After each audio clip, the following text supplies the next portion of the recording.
Hi dear student, कैसे हो आप? सभी का स्वागत है आपके अपने यूट्यूब चैनल तलकराज सिंह 10+12 पर।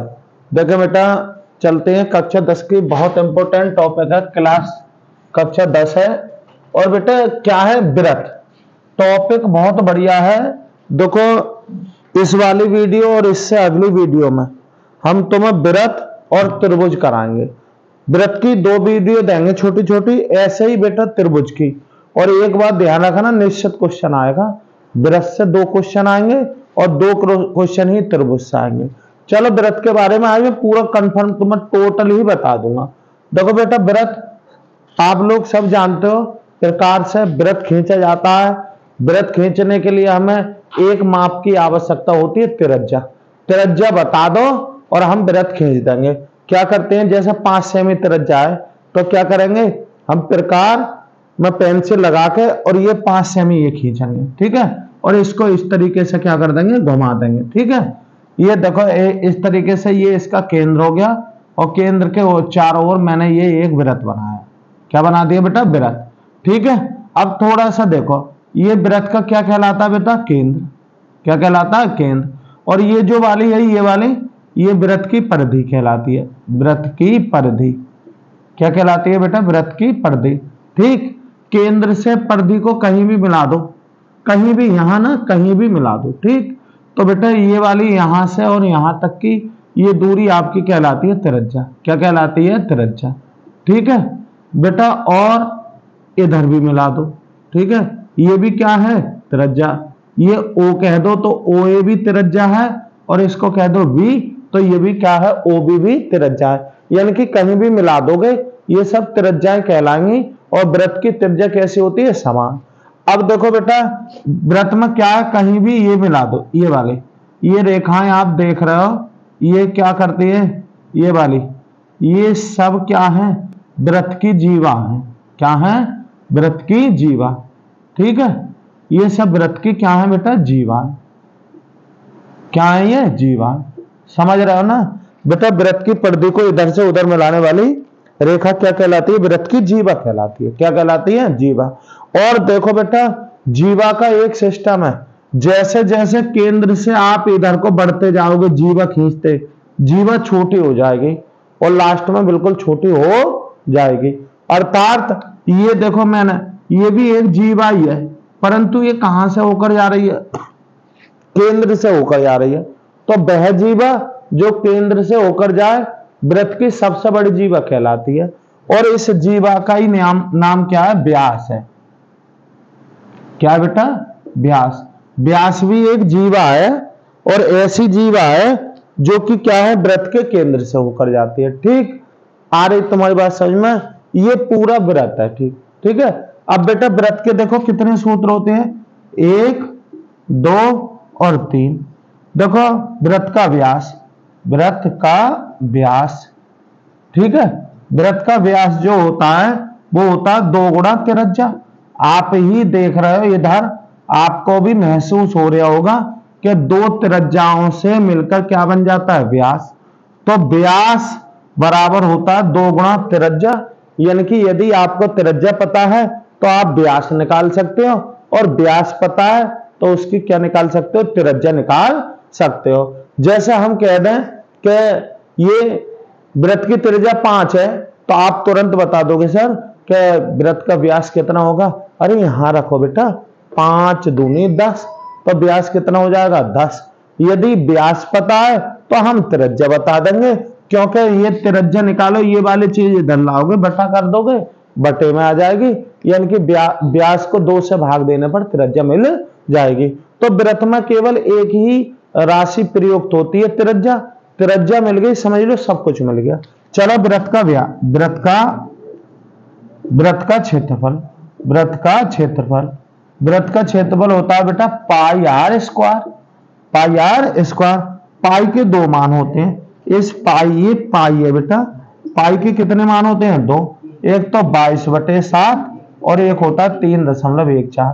तो यहां पे आप त्रिज्या दे दो, हम तुरंत वृत्त की क्या बता सकते हैं, वृत्त का क्षेत्रफल बता सकते हैं। अगला आज देखो बेटा, वृत्त की परिधि, वृत्त की परिधि, इसको भी आप बता सकते हो। वृत्त की परिधि कौन सी है? ये वाली, ये जो चारों तरफ से आप घूम आओ, ये वृत्त की क्या है? परिधि या परिमाप है, या इसी को वृत्त का क्या बोलते हैं? परिमाप। परिमाप का मतलब है चारों ओर से माप दो, तो क्या होता है? 2πr, यानी कि r मिल गया, वृत्त की त्रिज्या मिली है, तो आप सब कुछ बता सकते हो। समझ में आई होगी, उम्मीद करते हैं। आगे चलते हैं बेटा, थोड़ा सा आगे करके दिखाएंगे आप लोगों को। क्या देखते हैं इधर,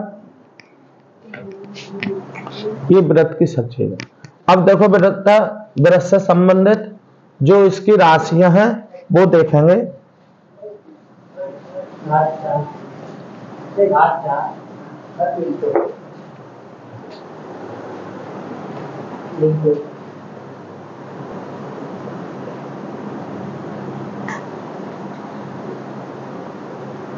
देखो बेटा वृत्त, अच्छा वृत्त से संबंधित और क्या पता होना चाहिए? देखो बेटा ये वृत्त बना रहे हैं, ये एक वृत्त बनाया, ये इसका केंद्र है, क्या है? केंद्र, ठीक है। तो ये ध्यान रखना, ये जीवा है, क्या है? ये ए और बी, ये क्या बना रही? जीवा। और जीवा पर केंद्र से डाला गया लंब, ये ध्यान रखना, ये आपको पता होना चाहिए। केंद्र से जीवा पर डाले गया लंब हमेशा जीवा को 2 बराबर भागों में विभाजित करता है। बेटा क्वेश्चन इस पर ही बनता है। जैसे सपोज करो ये जीवा कितनी है बेटा? 8 थी। कितनी थी? 8। तो जब भी आप केंद्र से जीवा पर लंब डालोगे तो 4 इधर का पोर्शन और इधर का भी कितना होगा? 4। ये आपको पता होना चाहिए। क्या ये नोट में, चलो मैं इधर लिख दे रहा बेटा, क्या केंद्र से जीवा पर डाला गया लंब जीवा को कितने 2 बराबर भागों में विभाजित करता है। यहां पर चलो इधर ही नोट कर देंगे।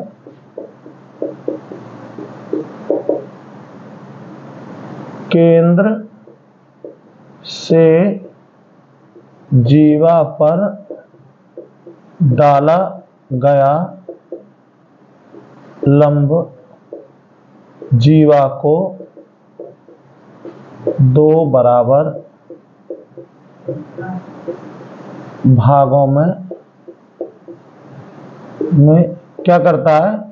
विभाजित करता है, विभाजित करता है। समझ रहे हो? आ रही बात तुम्हारी समझ में? अच्छा एक बात और देखो बेटा, वृत्त करने से पहले आपको ये पूरी तरीके से पता होना चाहिए। क्या भाई? पाइथागोरस प्रमेय पक्का पता होना चाहिए। ये पाइथागोरस प्रमेय कब लगती है? ये त्रिभुज की तीनों भुजाओं में संबंध है। और कौन सी भुजाओं में संबंध है? समकोण त्रिभुज, जिसका एक कोण कितना हो? 90 अंश हो। ये बेटा ए और ये बी और ये क्या कर लो? सी। सही है ना? ये एक त्रिभुज बना दिया। और त्रिभुज भी बेटा कौन सा वाला त्रिभुज है? समकोण त्रिभुज। क्योंकि पाइथागोरस केवल क्या है? ये जो पाइथागोरस प्रमेय है, पाइथागोरस प्रमेय वो कहां लागू होती है? वो बेटा केवल आपके समकोण त्रिभुज में ही लागू होती है। ये क्या बताती है? 90 अंश, 90 अंश वाला ये देखो त्रिभुज से संबंधित यदि आपको पता हो, जैसे मैं इधर बना दूंगी, थोड़ा त्रिभुज भी आना चाहिए इससे संबंधित। ये ए है और ये बी है और ये क्या है? सी। अगर हम ये कह दें कि ये बेटा ये 60 अंश है, कितना है? 60। और ये बेटा मान लो ये 40 अंश है, कितना हो गया? 40। और ये कितना हो गया? 80 अंश। हम पूछने लगे आपसे कि कौन सी भुजा बड़ी होगी? तो बेटा किसी भी आकृति में ये, यहाँ की हम फिलहाल त्रिभुज की बात करेंगे। त्रिभुज में बेटा जो कोण सबसे अधिक बड़ा होगा उसके सामने वाली भुजा सबसे बड़ी होगी। यानी कि इसी त्रिभुज में हम कहने लगे कि कौन सी भुजा ज्यादा है, तो निश्चित है यहाँ भुजा कौन सी है? ये 80 है, तो बेटा ये भुजा सबसे बड़ी है। ठीक, सबसे बड़ी भुजा कौन सी होगी? यहाँ पे ए बी होगी। कौन सी होगी? A B. अब आ जाओ बेटा इन दोनों त्रिभुजों में, तो इनमें ये 60 बड़ा है इससे, तो इसका मतलब है दूसरी सेकंड नंबर वाली भुजा ये होगी लंबाई में, और सबसे छोटी भुजा ये होगी, सबसे छोटी। यानी कि बिल्कुल एक बात समझ में आ जानी चाहिए, क्या है, किसी भी त्रिभुज में जो कोण सबसे बड़ा होता है उसके सामने वाली भुजा सबसे बड़ी होती है, और जो कोण सबसे छोटा होता है उसके सामने वाली भुजा सबसे छोटी होती है। अब आ जाओ बेटा त्रिभुज में, जो त्रिभुज में भी कौन से त्रिभुज में, हम तो समकोण त्रिभुज की बात करेंगे कि हम किसके, कौन से त्रिभुज की बात करेंगे, समकोण त्रिभुज। अब समकोण त्रिभुज में क्या है बेटा, समकोण त्रिभुज में देखेंगे, समकोण त्रिभुज में बेटा एक कोण तो 90 अंश हो गया। अब त्रिभुज के तीनों कोणों का योग कितना होता है भाई, 180। त्रिभुज के तीनों कोणों का योग कितना होता है, 180। यानी कि कोई भी आपको त्रिभुज के दो कोण बता दे तो तीसरा आप अपने आप बता सकते हो। कैसे, क्योंकि आप जानते हो त्रिभुज के तीनों कोणों का योग 180 होता है। अब हमें पता है कि तीन राशियों में संबंध जब पता होता है तो सवाल वाला जो सवाल देगा दो कोण देगा, तीसरा आपसे पूछेगा, यही तो होता है। ऐसे ही चतुर्भुज में, चतुर्भुज चाहे कोई सा ही सही, लेकिन चतुर्भुज के कोणों का योग कितना होगा, 180, सॉरी कितना, 360। चतुर्भुज के चारों कोणों का योग कितना होगा, 360। आपको 3 दे देगा, चौथा पूछेगा, 3 देगा और चौथा देगा, चौथा पूछ लेगा। चलो खैर कोई बात ना, इधर आ जाओ बेटा। इस समकोण त्रिभुज में हम कह रहे हैं जब एक कोण कैसा हो 90 अंश, तब हम वह त्रिभुज कौन सा कहलाता है, समकोण त्रिभुज। और समकोण त्रिभुज की जो 90 के सामने वाली भुजा ये सबसे बड़ी होती है। तो पाइथागोरस जी ने क्या बताया कि इस अकेले का स्क्वायर यानी कि AC का स्क्वायर बराबर होता है इस भुजा के, इस वाली भुजा और इस वाली भुजा को बोलते हैं समकोण बनाने वाली भुजाएं। कौन सी भुजाएं बोलते हैं, इनको समकोण बनाने वाली भुजाएं कहते हैं। तो उन्होंने ये बताया कि ये जो तिरछी भुजा है इसका वर्ग और अन्य दोनों भुजाओं के वर्गों के योग के बराबर हो गई। यानी कि ये 90 के सामने वाली भुजा का स्क्वायर बराबर होगा AB का स्क्वायर प्लस का किसका हो जाएगा, BC का स्क्वायर। समझ रहे हो ना, ठीक। या इन्होंने ये बताया कोई जरूरी ना है आप ऐसे लिखो, इसी को दूसरे रूप में लिख सकते हो। कैसे, पहले आप इसको लिख लो, क्या, AB का स्क्वायर प्लस BC का स्क्वायर बराबर कितने, किसका स्क्वायर, AC का। यानी कि इस भुजा को सबसे बड़ी वाली को रखोगे आप एक ही तरफ, सही है। तो इससे क्या होगा, अब हम इसका सबका वृत्त में प्रयोग करेंगे, सही है। आपको ये तो बात पता पड़ गई, ठीक। और पता होगा, एक पता होगा, क्या पता होगा आप लोगों को, शायद ये पता ही होगा, यदि किसी भी त्रिभुज में दो कोण समान है तो दो भुजाएं कैसी होती हैं, समान, सही है। जैसे क्या बोलते हैं, समद्विबाहु त्रिभुज कहते हैं। बस इतनी जानकारी होनी चाहिए वृत्त से संबंधित। यदि किसी बच्चे को इतनी जानकारी है तो उसका एक नंबर पक्का हो जाता है, यानी कि एक क्वेश्चन पक्का हो जाता है, कर सकता है। चलते हैं बेटा, देखो कैसे करेंगे, सवालों पे आओ। देखो एक्सरसाइज कौन सी बेटा, 10.1 है। ये मुंह जमाने समझाने वाली एक्सरसाइज है, लेकिन फिर भी मैंने इसीलिए आपको क्या कर दिया, लिख दिया। इतनी जानकारी यदि आपको है दृश्य और थोड़ी सी जानकारी और होनी चाहिए। देखो बेटा ये क्या है, अब मैं वो बाकी की इसमें समझा दूंगा, ठीक है ना।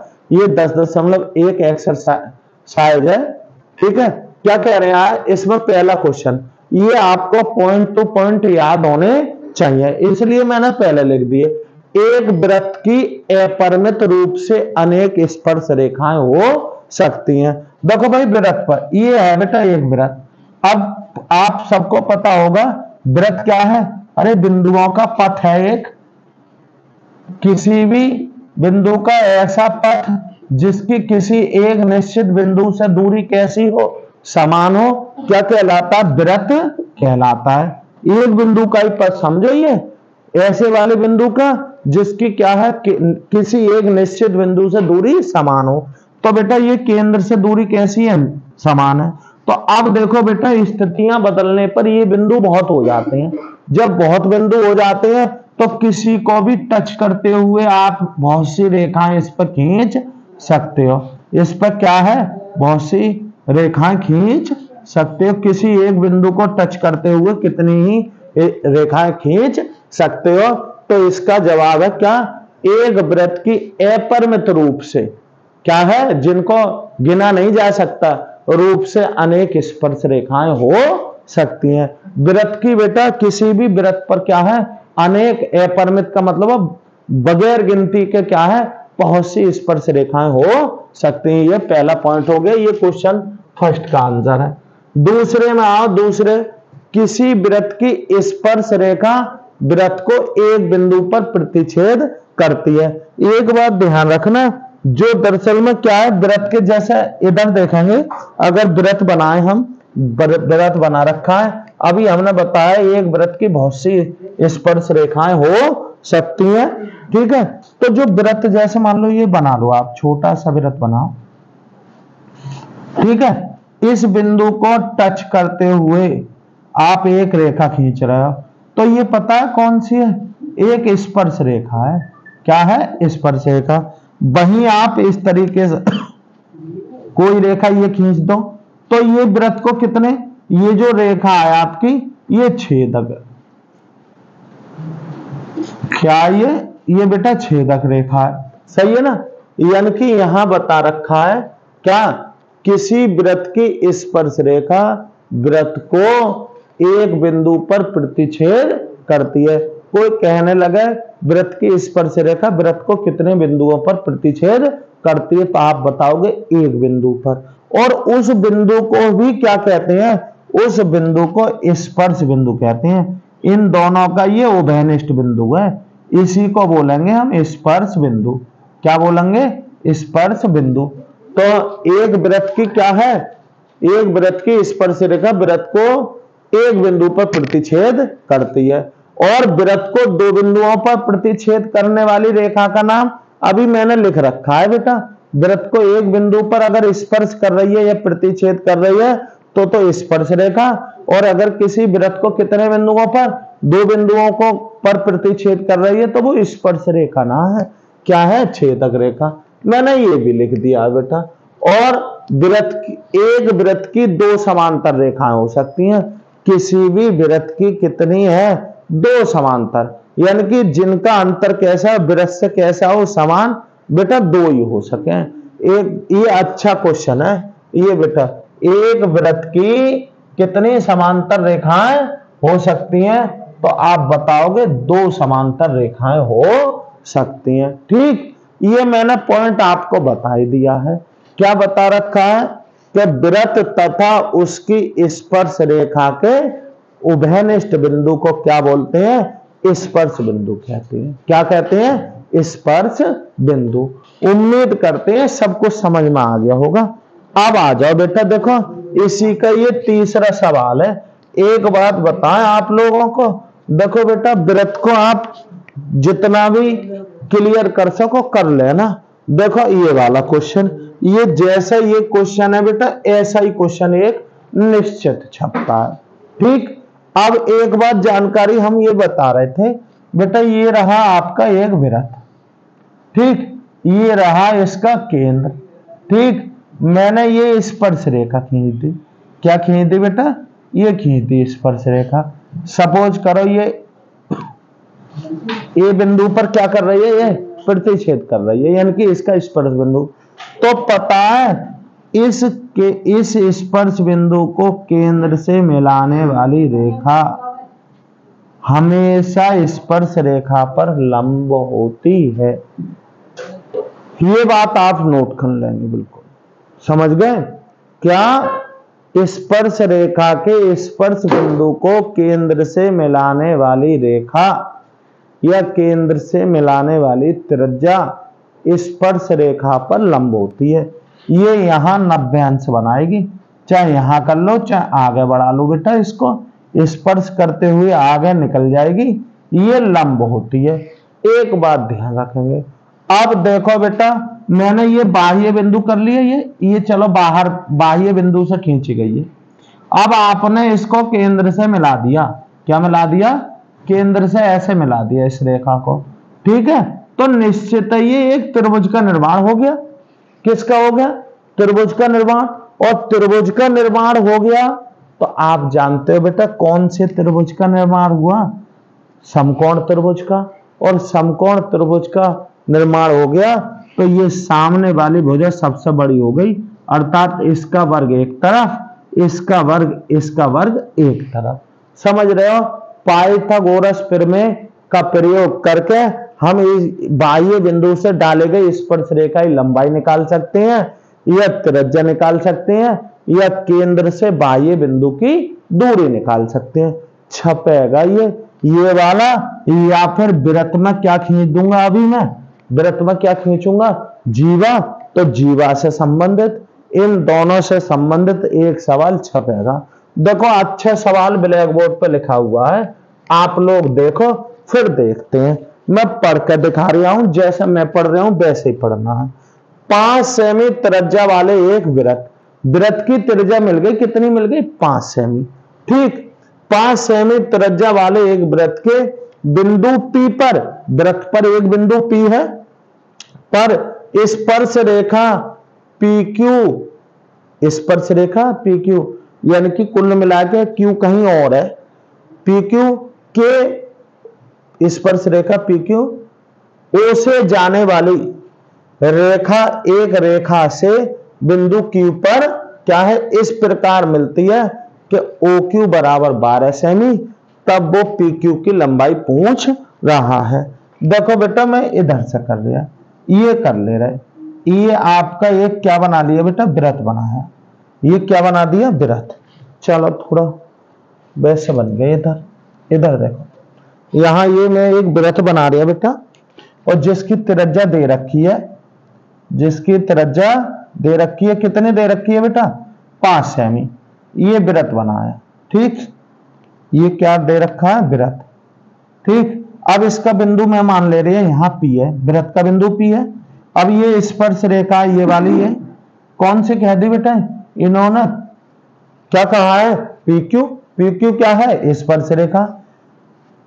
O से जाने वाली, O से जाने वाली, ये O से जा रही बेटा, O से जाने वाली रेखा, से जाने वाली रेखा के बिंदु कहां पर, Q पर, इस प्रकार मिलती है कि OQ बराबर, ये O है और ये Q है, ये बेटा 12 सेमी दे दी, क्या दे दी, 12 सेमी। ठीक, तो PQ की लंबाई पूछ रहा है, इसकी लंबाई पूछ रहा है, ठीक है ना। चलो बेटा हमने तुम्हें बताया स्पर्श रेखा को किससे मिला लो, अरे स्पर्श बिंदु को कहां मिलाओगे आप, कहां मिलाएंगे बेटा, स्पर्श रेखा को जो त्रिज्या को है, हमने ये वाली स्पर्श बिंदु को केंद्र से मिलाया। अभी हमने बताया ये हमारा कितना हो गया, 90 अंश। कितना हो गया, 90 अंश। जब भी स्पर्श रेखा के स्पर्श बिंदु को आप केंद्र से जाने वाली त्रिज्या से मिलाओगे, ये त्रिज्या ही तो है, मैंने त्रिज्या ही तो खींच ली, तो ये हमेशा स्पर्श रेखा पर क्या होती है, लंब होती है। समझ रहे हो, बस ये समकोण त्रिभुज आ गया। और बेटा उन्होंने त्रिज्या 5 सेमी, अरे ये 5 सेमी दे दी है ना, दे दिया, तो हमसे PQ पूछ रहा है। बस सॉल्यूशन कैसे करेंगे, यहां सॉल्यूशन इस तरीके से कर दो बेटा, यहां पे लिख दो चित्रानुसार। क्या लिख दो, चित्रानुसार, कुछ भी मत लिख दो बेटा, चित्रानुसार। क्या लिख दोगे बेटा, चित्रानुसार यहां पे लिख डालो आप, क्या, त्रिभुज, समकोण त्रिभुज, समकोण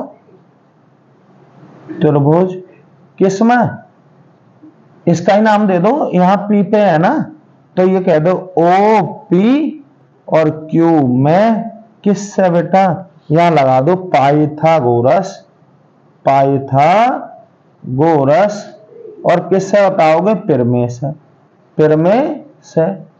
सही है, यहां कुछ भी बताने की जरूरत ना है, हालांकि आप चाहते तो मैंने ये इंडिकेट कर दिया है, चाहते तो कह देते भाई हम जानते हैं कि OP जो है PQ पर लंब होगी, क्योंकि ये पहले ही जान चुके हैं स्पर्श रेखा के स्पर्श बिंदु को केंद्र से मिलाने वाली जो त्रिज्या है वो स्पर्श रेखा पर लंब होती है।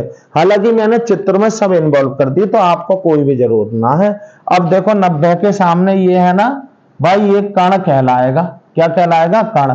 तो ये एक तरफ, बाकी के सब एक तरफ। तो समकोण बनाने वाली भुजाओं का वर्ग एक तरफ करो, तो यहां लिख दो बेटा OP का स्क्वायर प्लस क्या, PQ का स्क्वायर, और बराबर क्या कर लो बेटा, OQ का स्क्वायर। करेंगे आप, OP कितनी है, 5 का स्क्वायर प्लस PQ हमें क्या करनी है, फाइंड करनी है। इधर क्या करेंगे, OQ कितना दिया था बेटा, 12 का स्क्वायर। अब बेटा कुछ ना, आप तो ऐसे सोचो, बहुत सिंपल सवाल हो गया।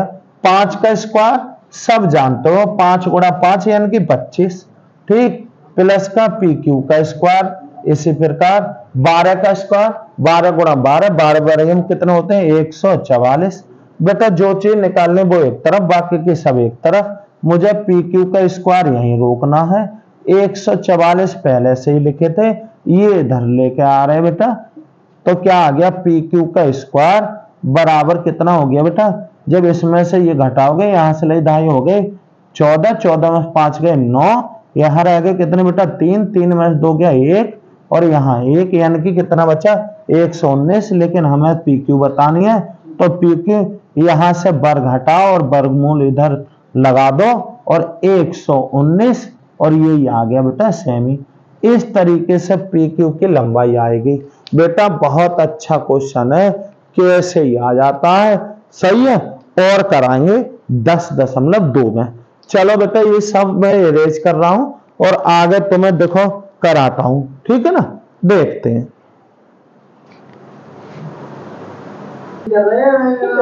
देखो बेटा सही है, इस तरीके से ये एक्सरसाइज संपन्न होती है। अगली एक्सरसाइज छोटी छोटी एक्सरसाइज देंगे, लेकिन पूरा पूरा कंसेप्ट देंगे, ऐसी कोई दिक्कत ना है। 10.2 अभी कराऊंगा, सही है, अगले दिन, ठीक है। धन्यवाद, फिर मिलते हैं। लेकिन आप लोग अपने वादे को मत भूलना।